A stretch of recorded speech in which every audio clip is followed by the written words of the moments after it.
शासकीय औद्योगिक प्रशिक्षण केंद्र कन्नौज में विधिक साक्षरता शिविर का आयोजन किया गया। एडवोकेट शैलेंद्र पांचाल ने जानकारी देते हुए बताया कि अपने अधिकारों की जानकारी न होने से कई महत्वपूर्ण अवसर हाथ से निकल जाते हैं।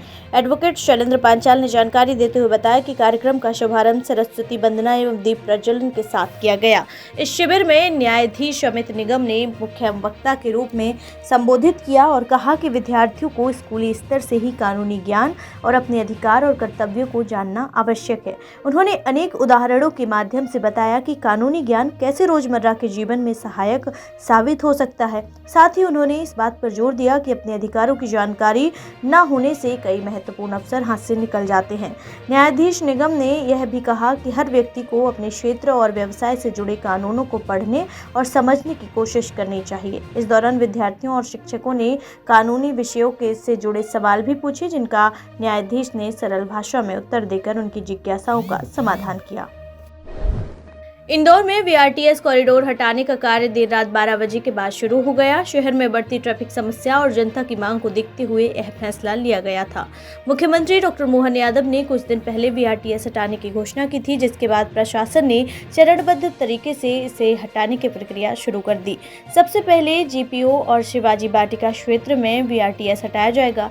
महापौर पुष्यमित्रा भार्गव ने मुख्यमंत्री डॉक्टर मोहन यादव के इस फैसले के लिए आभार जताया और कहा कि वीआरटीएस से शहर में यातायात सुगम होगा और लोगों को राहत मिलेगी। प्रशासन ने पहले वीआरटीएस कॉरिडोर का सर्वे किया, जिसके बाद बस स्टॉप और रेलिंग हटाने का काम शुरू हुआ। शहर के अन्य हिस्सों से भी जल्द ही वीआरटीएस को हटाया जाएगा ताकि सड़क चौड़ी हो सके और ट्रैफिक जाम की समस्या खत्म हो। मध्य प्रदेश सरकार ने किसानों को राहत देते हुए 15 मार्च से समर्थन मूल्य पर गेहूं खरीदी शुरू करने का फैसला किया है। मुख्यमंत्री डॉक्टर मोहन यादव ने ऐतिहासिक निर्णय लेते हुए समर्थन मूल्य 2425 रुपये प्रति क्विंटल तय किया है। साथ ही 175 रुपये प्रति क्विंटल बोनस देने की घोषणा की है। इस तरह राज्य के किसानों को 2600 रुपये प्रति क्विंटल की दर से भुगतान मिलेगा। सरकार ने इस बार 80 लाख टन गेहूं उपार्जन का अनुमान लगाया है। इसके लिए समर्थन मूल्य की राशि 19,400 करोड़ रुपए और बोनस के रूप में 1,400 करोड़ रुपए का भुगतान किया जाएगा। खाद्य मंत्री गोविंद राजपूत ने मुख्यमंत्री के इस निर्णय पर आभार जताया है।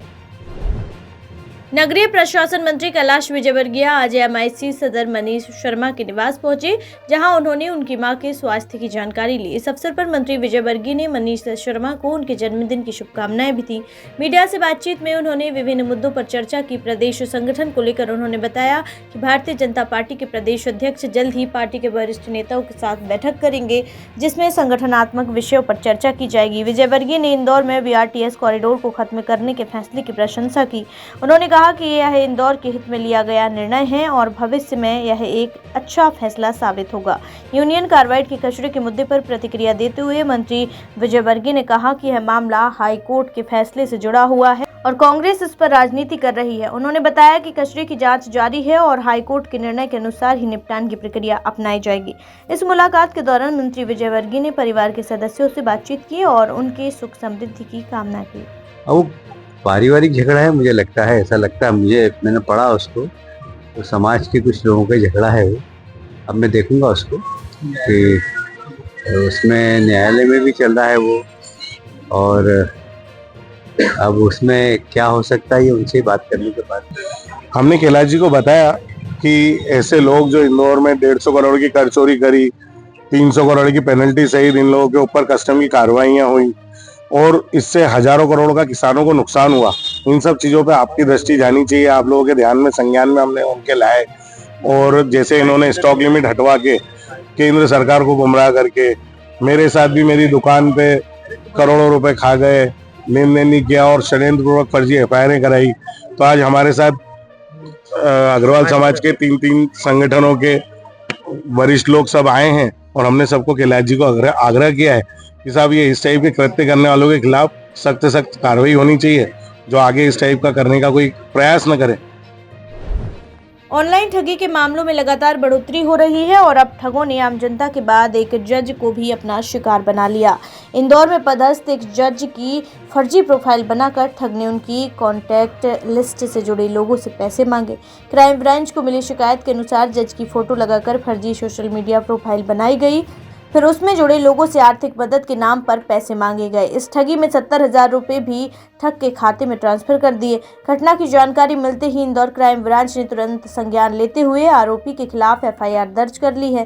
क्राइम ब्रांच के अधिकारी आरोपी की पहचान और गिरफ्तारी के लिए जांच में जुट गई है। इस मामले पर एडिशनल DCP राजेश दंडौतिया ने कहा कि ऑनलाइन ठगी के मामलों में लोग सतर्क रहें और कोई भी संदिग्ध मांग आने पर पहले सत्यापन करें।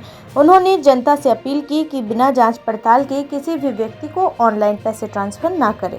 ये जैसे माननीय जज की एक फेक प्रोफाइल बनाकर और उनका एक फोटो लगाकर और लोगों से जो कॉन्टैक्ट लिस्ट में जो लोग हैं उनसे पैसे मांगे जा रहे हैं। इसमें एक फ्रॉड भी हुआ है विक्टिम ग्वालियर में, उसने पैसे भी दे दिए और उनके और कई कॉन्टैक्ट में जो लोग हैं उनसे पैसे मांगे जा रहे हैं। फिलहाल क्राइम ब्रांच के द्वारा इसमें FIR रजिस्टर की जाकर इन्वेस्टिगेशन में उसको लिया गया है और इसमें टेक्निकल एविडेंस के आधार पर हम आगे बढ़ रहे हैं। जल्दी आरोपी गिरफ्तार किया जाकर वैधानिक कार्रवाई की जाएगी।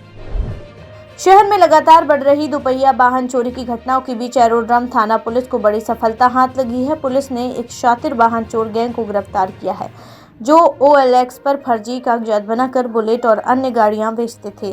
पुलिस ने आरोपियों के कब्जे से 7 दोपहिया वाहन बरामद किए हैं। एरोड्रम थाना क्षेत्र में लगातार हो रही वाहन चोरी की घटनाओं के बाद पुलिस ने निगरानी बढ़ाई। इसी दौरान चेन स्नैचिंग करने वाले 2 बदमाश पुलिस के हत्थे चढ़े। जब पुलिस ने उनसे सख्ती से पूछताछ की तो उन्होंने एक एक्टिवा वाहन चोरी करने की बात कबूल की। आगे पूछताछ में उन्होंने अलग अलग इलाकों से बुलेट चोरी करने का भी खुलासा किया। आरोपियों की निशानदेही पर पुलिस ने 5 बुलेट मोटरसाइकिल, 1 HF डिलक्स और 1 एक्टिवा बरामद की है।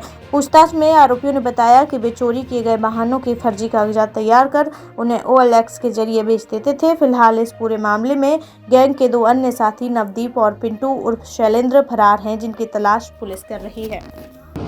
ये अभी हमारे यहाँ एरोड्रम पुलिस थाने पुलिस के द्वारा जो है चोरी की 7 मोटरसाइकिलों को बरामद किया गया है और हम लोगों ने 5 चोरों को, इसमें गैंग है पूरी मोटरसाइकिल चोरी की, जिसमें 5 चोरों को गिरफ्तार किया गया है और इनसे 4 बुलेट और 3 अन्य वाहन जिसमें 2 एक्टिवा हैं, 1 बाइक है। इस प्रकार से कुल 7 वाहनों को अभी तक बरामद किया जा चुका है और आरोपियों को हमने भी PR लिया है। PR लेके इनसे पूछताछ कर रहे हैं। अभी 2 आरोपी इसमें और फरार हैं, एक नवदीप और पिंटू और शैलेंद्र। इन 2 आरोपी की तलाश की जा रही है। उनसे अभी और वाहन मिलने की संभावना है, जो कि इनके एक प्रमुख जो साथी हैं, तो वो भी हम जल्दी गिरफ्तार कर लेंगे।